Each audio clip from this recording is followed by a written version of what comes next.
Yo guys, sorry you already know that today we are back playing some more Raging Loop. Even though we got to the end of the story, there's more than the end of the story because we didn't get everything that we need.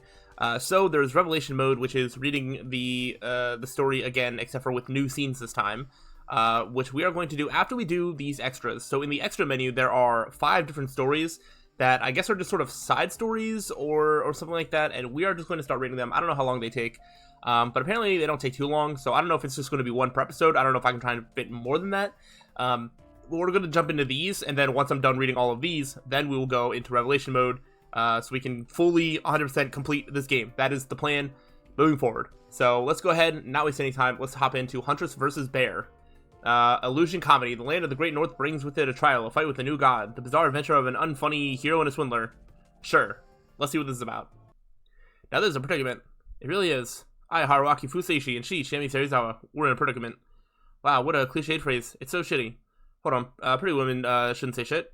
So I'm pretty woman. You really think we should flirt just because there's no one else here? She was the only one flirting here, but anyway. Yeah, the fact that there was no one else around was actually risky to us. When I got lost in the Kachihara area, Mount Saranashi, otherwise known as Shinai-san, but that wouldn't last much longer, I felt I was in a lot of danger. But this time, the danger was completely different. First, this wasn't a mountain, but an endless plain, with an endless forest on an endless road. Everything was endless. As we talked about whether this was really Japan and whether the land was testing us, we'd gotten lost on a forest road. Naturally, there was no exception here. It was nothing magical, though. We were just too far from civilization. And well, my bike was broken. Oh no! The engine had made an ominous noise and stopped providing power properly. It felt dangerous, so I stopped driving and felt completely silent. And it felt completely silent. We were stuck in the middle of Mother Nature. This was Hokkaido, the northernmost part of Japan. It was an autonomous region, and an island with a surface area 40 times bigger than Tokyo. It was the breadbasket of Japan and a mecca of agriculture, forestry, and fishing. Why are we here, you wonder? On a whim, of course. Let's go as far away as possible. You got it, and that was all she wrote. We've been riding my bike ever since Chiemi infiltrated my home and workplace.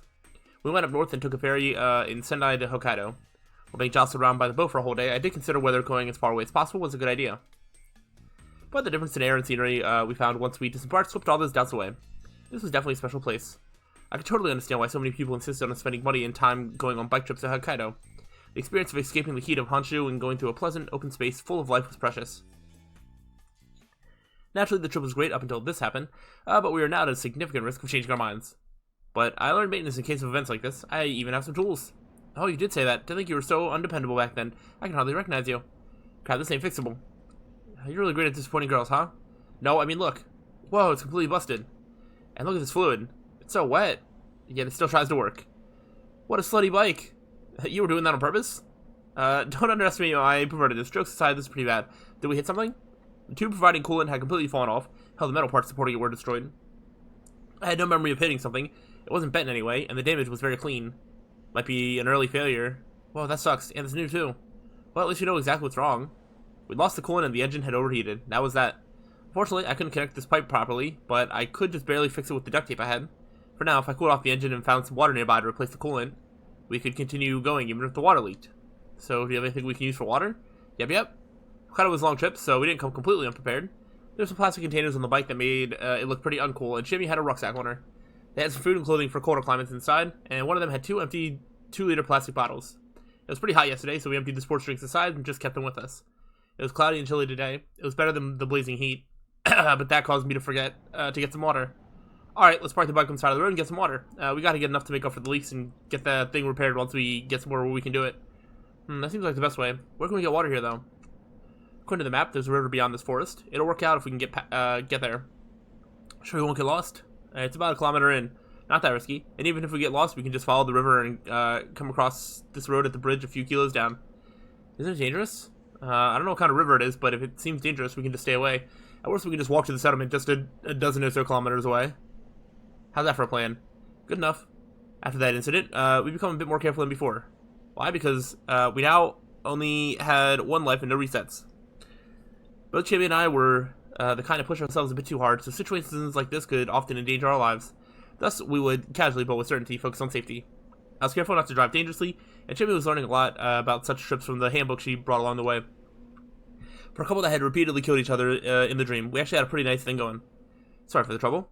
It's okay, going on a trip like this was my idea, though I was surprised when he suggested we go to Hokkaido. Seriously, sorry. Honestly, it's kind of my fault for not saying anything about it until it was way too late. Exactly, I was waiting for you to say something, so why didn't you? What's with the sudden 180? Don't you understand this is the sort of thing that makes it hard for us to stay honest? I just want to implement some hardcore entertainment in all of my communications. So you're Camchat King Chicago while using complaint dolls of Elsass and Lothringen as rainmakers?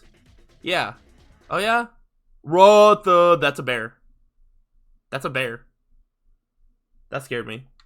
A brown bear. A mature one weighed between 300 and 500 kilos. They were the apex of land animals in Japan. Omnivorous. I've never heard that said out loud. Omnivorous. Omnivore. Yeah, I guess that would be how you say it. But loved meat. The special skills, bear claw and bear hug. I heard that bears are calm by default. He should run away if we make sounds that don't startle him like, yeah, he looks very calm right now. I am Chiemi Serizawa. I'm covered in oil and delicious. Ow. That's how I'm put her in peril. Run, you dumbass. Seeing Chiemi scream and run brought me back to my senses. Why was I joking around with a bear? Roar! Ah! Don't turn your back on them. They chase after you when you do that. What if I do the bridge run? You insane blockhead. Should I just abandon you? I'm sorry. Roar! The bear was large enough that I had to look up to see its face. Standing up, it was over 3 meters tall. It roared and flailed its arms. Toward the bike. Oh, no! He's interested in the bike. Let's run now. Run where? I don't know, but just don't stop. The young couple ran backwards through the endless forest. Oh, the bike toppled. Please stop. I ran. Once the bear was out of sight, I turned around and ran as fast as I could. I was the first to run out of breath, but Chiemi was becoming exhausted herself. I was pretty sure we'd ran about 3 full kilometers. I was about to say, you're not outrunning a bear. A bear is going to catch you, and it is going to kill you. But if it's distracted by the bike, I guess that's plausible. As to how you could get away. Let me process the situation. Go ahead. We were attacked by a brown bear? Yeah. Is that it? Yeah, it looks like your comments don't actually make me feel much more alive. They don't? Sorry, Haruki-san. But the fatigue and stress are kind of more important than that right now. Sorry, honestly, the sudden appearance of a bear at that timing made me feel like I was trapped in some kind of comedy movie. The road must be pretty messed up to send out a brown bear as a joke. Honestly, I still don't know what to make of that. It's a brown bear. Want to stop for a sec? You're underestimating bears. If they feel like it, they can become obsessive hunters. We gotta find people. Oh my gosh. This bear needs to stop popping up. I am actually, it is jump scaring me. And I hate it. It would probably be even scarier if I still had the other voices turned on, but because I have everything muted, I'm not hearing the bear actually roaring at me. Because that would actually make me even more scared. And there's no guarantee that there's just one of the, where are the cameras? The appearance of the second made Chiemi lose her grip on the situation. I grabbed her by her collar and started backing away. The new one was smaller than the other and didn't seem all that aggressive. Was it a female? The way she tilted her head was actually cute. This is actually a wild animal. She could probably kill us while thinking something like, oh my, what's this strange meat? Seeing the panicking humans before made her realize the danger. And to us, that was more dangerous than any moment in the Feast of the Yomi Purge. As we ran, the second bear chased after us. Were it a human, we could sing a song about bears and run off, but that wouldn't work on this beast. As Chiemi panicked, I calmed her down, then thought of a way to get out of this. Of course, it was a golden rule for getting away from a bear. I took off the bag on my back and threw it at the bear. Naturally, the bear followed it with interest, buying us some distance. Lots of it, even. I think we're far enough. Upon saying that, I realized I fucked up. I knew where this was going. Wait, how? This wasn't a manga game, right? There's no way that apply. Haha. I thought I was still in fiction creation mode. That had to be why I was acting so weird about this. Haha. Roar! I didn't have the energy to react anymore, so I just took Chiemi's hand and ran. I hated TV culture and the humor of its comedians. Both would be useless in a fight for survival in the wild. They would just waste my energy turning decisiveness into jokes. I knew that was unreasonable, which seemed to show that I was saner than Chiemi at least.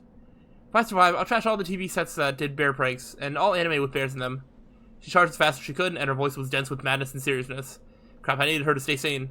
And no, I wouldn't destroy bear anime. Their lives would be in danger, especially the yellow one. Roar! Whoa! Again, something wasn't right here. We met bears no matter where we went, yet we were still alive. Incidentally, we left the road a long time ago and were now lost in an unfamiliar forest. That made the likelihood of running into bears all that much higher. What the hell was this, bear world? A trap of some kind? Were we being chased into our deaths? Oh, if only we had God help us this time. However, her holy land was hundreds of kilos away, and the lord of a mountain where you only had moon bears would probably faint upon seeing these beasts. And she probably had bad chemistry with Chiemi. Roar. Oh no!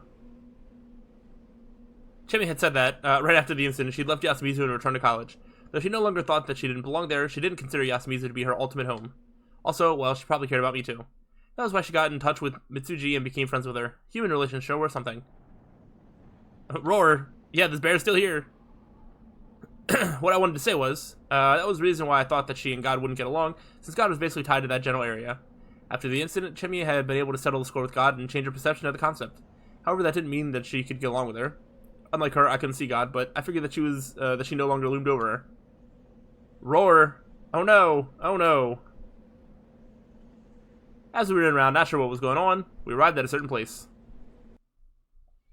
It was pretty large. Half of it was basically a rock large enough to look up at, while the other half was countless withered trees, though they were just 2 to 3 meters long wooden sticks that were placed against the rock. The materials were natural, but the result sure wasn't. I felt a similar thing like when I saw the Okiba. It seemed to blend in with the environment, but it was clearly somewhat unnatural. I looked around, all alert. There were no brown bears around for the time being, but... Haruaki-san, yeah?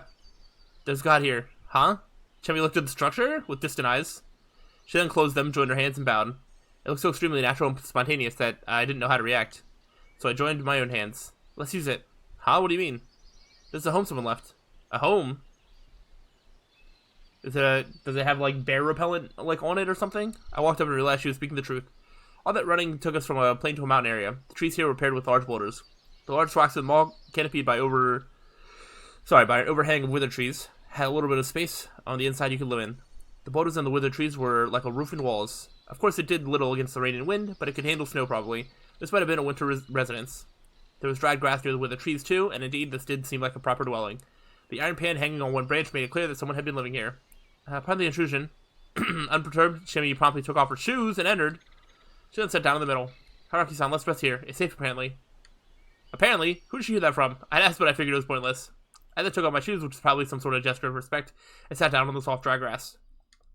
Though the only thing separating us from the outside were rocks and withered trees, the inside felt a bit different than the outside. It actually felt like a peaceful place to rest. Boundary. That word came to mind. The edge of territory is a boundary, and talks between men and gods can be had through them. I'd assumed or realized that the god in that incident that Chiemi was afraid of was a kind of information-based organism.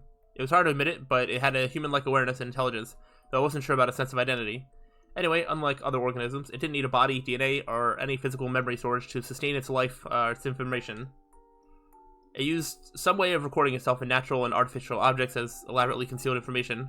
Then when recognized by intelligent organisms, they would influence their consciousness and become manifest. Then the affected human would leave God behind in some way and spread, effectively living on. It reminded me of a famous horror novel, the one about the dead person who appeared on a cursed video. The movie version was famous for its representation of ghosts, but the theme of the original novel was the ever-spreading, evolving visual information.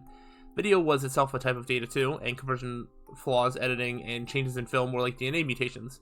And the curse spread through fear by stimulating people's egoistical life functions. Since it couldn't multiply by itself, it made others spread it instead. In that sense, it was much like a virus. Viruses still were creatures without much besides their DNA. They're barely alive. So they hacked living cells and just copied themselves. What a hell of a survival strategy. God was like this too. The only difference was that God was righteousness and spread by manipulating people's need to be right as an intermediary. That particular God was a gathering of rules created over the centuries by people who feared the mountain. The mountain couldn't be looked down upon. Compared to it, humans were just dust. The mountain could bring forth the supernatural. The mountain was Yomi. Yomi was darkness. That was why she, though human and animal fears,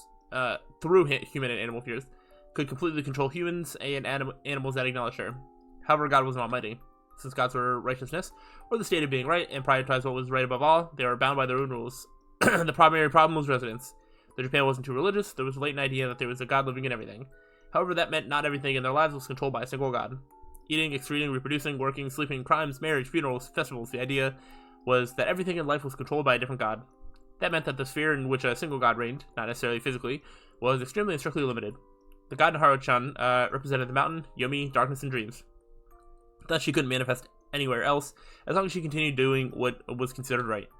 The place where it was right for her to be was the boundary. This place was probably a boundary for the god of those who lived here and built these dwellings. The ancient people of Hokkaido. The Ainu? I looked around the interior. There were old blackened sawdust-like decorations that I'd never seen in any other culture. I wasn't knowledgeable about this, but I could feel it in my bones that this had been left behind by the ones living here.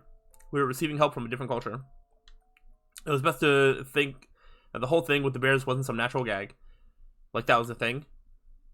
And then the bears toppled the house down and they both died. I suddenly felt something on my right shoulder. Chiemi had closed her eyes and fallen asleep. She probably got too comfortable. Well, even bike passengers grew tired, and we've been running around for so long I could totally understand her. But there was something unexpected. She could see gods that normal people couldn't unless they manifested themselves. It used to be a scary, unnerving, and troublesome existence for her. She still wasn't able to explain it beyond the abstract feelings she had, but I could somewhat understand her. God survived by clinging to human instincts and leveraging them to reproduce.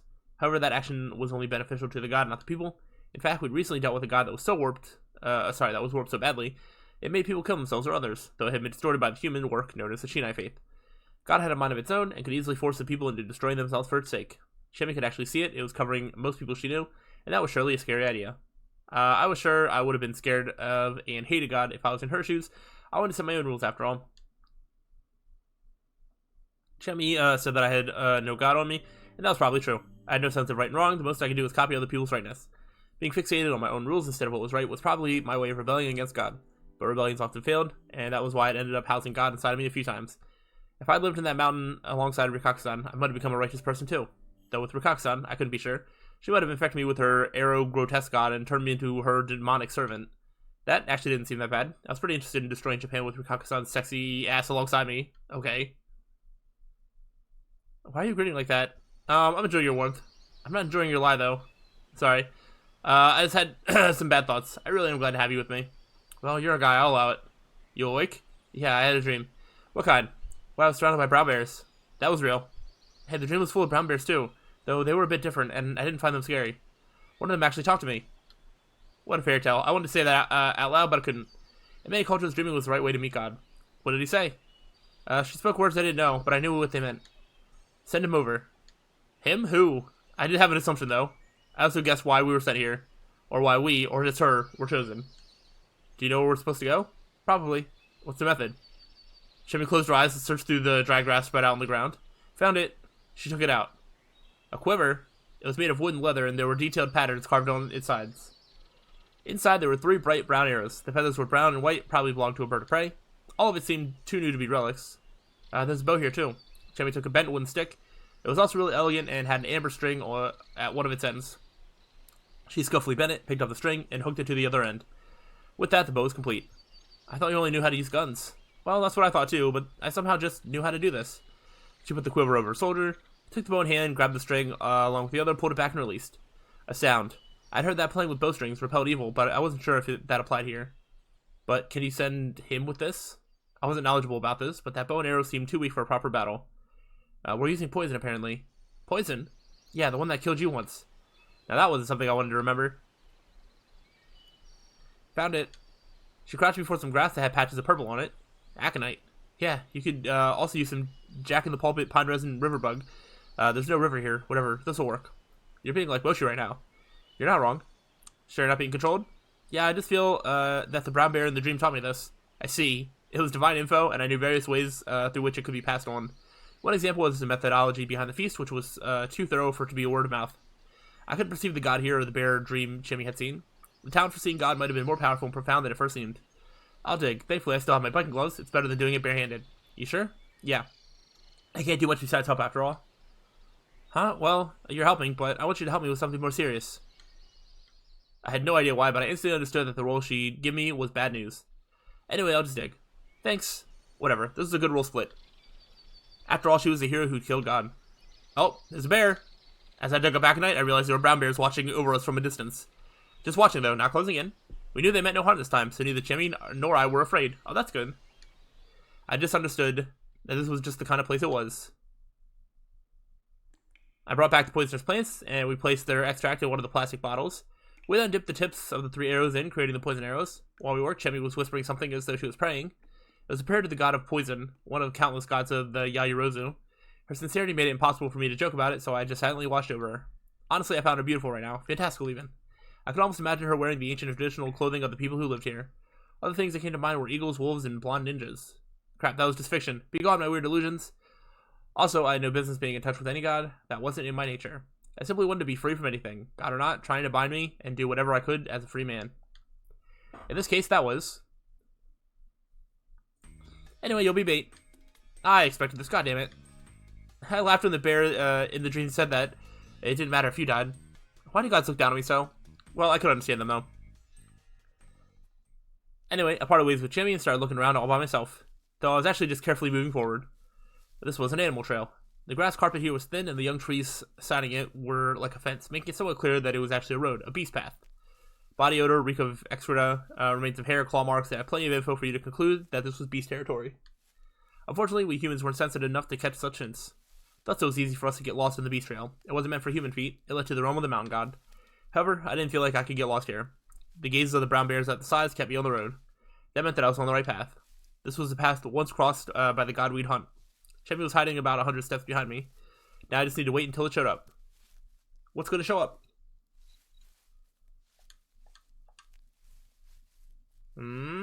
Still nothing? I've been walking for an hour. It's actually getting to me now.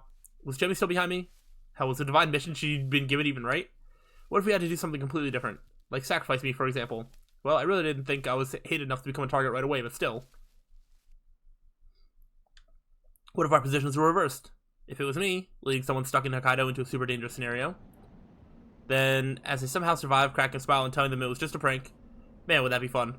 Crap, I was actually worried right now. I wasn't sure if I could survive if someone got back at me for what I usually did. I turned around and headed 100 steps behind me to Chiemi. She wasn't here. Uh-oh. She actually abandoned me. I should have trusted her so easily. Right, she said she'd be my enemy. Our relationship was all about who could fool the other more. What was I to do now? How could I survive this? Oh, darkness bear. I heard a growl behind me. Don't turn your back on them. They chase after you when you do that. So that was it. Ha ha ha. Basically, I was going through one of those mists where turning around meant defeat. God's passage showed its true form when you turned away. And I had just turned around and walked 100 steps to find Chiemi. My back had been exposed to the anomaly. Oh boy. Knowing that it was too late, I faced forward again. Let's see it. Woo, look at that. What I saw there was a way too large brown bear, covered in black miasma. Roar. Ah! This is definitely the boss. The evil aura, the shining eyes, the bloodlust emanated from every part of its body. Raw. Ah! It stood on its hind legs and swung its two giant claws at me, making me jump backwards. The trees, young and dead, as well as the earth beneath, went everywhere. My flesh wasn't among the stuff, yay! But the monster especially was going on all fours. Upon realizing it missed, it got down and charged me, and I was unable to get back up. My death was imminent. I saw such a major incident, and now I died of some bear monster I met after going to Hokkaido on a whim. What kind of reader could tolerate this? Shit. Once I died, I would become a really annoying ghost and go around shouting lewd things around Chiemi Serizawa. I should have already been dead, but I wasn't, so in my eyes, Chiemi was probably around, ready to shoot with poison. At that moment, the giant frame began to collapse. There were 3 poison arrows in it, the head, the shoulder, and stomach. With a tremor, the creature collapsed. And, Haruaki-san, are you okay? Chiemi appeared next to me like it was no big deal. So you were here. Well, yeah. We agreed that you'd be 100 steps behind me, but I went back and couldn't find you. So I thought you ran away or something. Well, I turned around and went back as you did. Hey, what if there was some sudden trouble? Do you have any idea how uneasy one can be if you lose contact just like that? So you instigated my distrust and waited until I turned around? Heh. This little. It's fine. It's just a prank, bro. We're enemies. There's a weird sort of trust between us, and I love it that way. Don't just play it off by saying everything I expected you to. Hey, well, I'd also like to complain about you thinking that I actually ditched you. Anyone would be uneasy after wandering in a forest for an hour. Roar! Roar! Oh, sorry, Haruaki-san. Let's leave this for later. There's no work to be done. What do you mean? Wait, we were completely ignored by all the other brown bears still around us. Was that a problem? Well, I'll tell you later. She reached into her coat pocket and took out a useful little tool, a hunting knife. Haruaki-san, don't look. You probably wouldn't like this. Chiemi had surely gone on to dismantle the giant bear. I knew from the incident that she knew how to do that. I had no idea why this action was significant. However, at this point, I didn't believe that she was doing something she shouldn't have. If that were the case, the brown bears watching over us wouldn't just sit by. And I also figured that me not watching the act was an important part of it. I was an outsider whose only role was bait, so I wasn't allowed to see the sight behind me. It took a long time. 30 minutes? An hour? Maybe a lot less than that, but honestly, actual time didn't matter here. It took as much time as it needed to. I spent the whole time waiting. I'm done. Upon hearing that, I finally stopped acting like a statue. Damn, did my joints hurt. Once I turned around, I saw no sign of the ominous brown bear. There was only a large wooden stick. It was taller than me, and at its tip, it split into 2 and held up a pure white beastly skull like a weather vane. I vaguely understood that this was a result of her killing a god. Let's go back. I heard brown bear grunts in the distance, and it felt like they were urging us to come with them. Chiemi led me by the hand for a few minutes, and we made our way out of the forest surprisingly easily. The bridge I had mentioned before had a bus stop with a phone booth nearby, so I used it to call road service. We got in the road service's car and returned to my bike, which strangely wasn't collapsed on its side. In fact, even the bag I'd thrown back to the bear chasing us was hanging on a handle. I looked at Chiemi's face, but her eyes seemed to be looking at something else. We then returned to a repair service in a nearby town, checked the damage. It was actually an early failure, and there was going to be a recall soon, but I needed it to work, so I just paid to have it fixed. Fortunately, they had spare parts in the bag containing my wallet. It had returned to me, so I had no trouble fixing it. What was that all about anyway? Want to know? Definitely. The brown bears were like gods that came to people carrying fur and meat. If the locals somehow caught a brown bear cub, they would cherish and raise it, then they have a major feast where they would kill it. That was considered thanks to the gods blessing them and a ritual that sent the god back to the realm of the gods. But, that one was never sent apparently. Why? I don't know. Brown bears said that those who normally send them were gone. That was why he couldn't return to the realm of the gods and began acting strange because of it. At that rate, it would have become an evil god that harmed humans. That was why the brown bears asked me to send him to them. I wasn't satisfied? It's a decent fantasy, but for the humans, it's basically a myth that justifies killing bears, right? I'm just not sure how the bears themselves could want it. My explanation just wasn't good enough. It's more like they wanted me to fulfill the humans' responsibility. They wanted me to release their brethren, bound and tied by the humans in the name of their god. I see, that makes more sense. And you do understand it, right? Everyone there was a god? I had a hunch. The forest itself wasn't human territory. It was an area close to the world of gods. Otherwise, we'd have been the main dish at the brown bear banquet. When we left the forest, Chiemi no longer had her arrows or quiver. Those things probably didn't quite belong to this world. We probably couldn't find those dwellings ever again either. That was probably a place created by the nostalgia of those who'd left for some reason, leaving behind the brown bear cub. Well, looking at it from the god theory standpoint, the information in our minds had probably been manipulated to suit their needs. That had to be it. No doubt about it. Those gods didn't have a weird form, so I wasn't afraid of them. But they probably weren't something you could get close to, huh? Yeah, that's right. Your wrist? There was something unfamiliar on Jimmy's wrist. It looked like a bracelet made from fur-like material. I guess this is their thanks? Well, they couldn't leave tons of fur and beef for you. Yeah, probably it's well made. I kind of like it. So you're the bear type of gal, huh? Don't say that. I just imagined something. What's that? That your power would lead you to having to solve tons of problems for the local gods. And you would get more and more stuff like this as your reward, eventually making it look like you didn't belong in the current era. That worry wasn't quite unfounded. Why is this so scary? Chiemi is just like barely there at like 5% opacity, just like blending into the background, and it looks so creepy.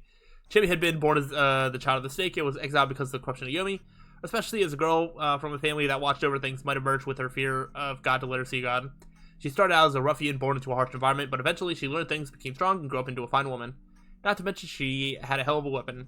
Her origins, talents, career, fighting prowess, she was the perfect hero for a story. A story of a god killer. This reminded me that she also had retained memories from previous loops during that incident. She could carry her memories over to the next time without borrowing Mitsuji's powers. That was probably the result of her god killer talent, giving her that ability as the most important weapon in that endless loop. She resisted, chased down, and eventually killed gods, and her weapons were the memories from her previous loops. She herself couldn't use this ability properly, but with by-planning, she was able to kill God. Chiemi was now a real hero, and as such, she was probably in for a strange fate. That was what I was worried about. I made me wonder whether I had the right to stand at her side. Don't joke like that. It makes it sound too serious.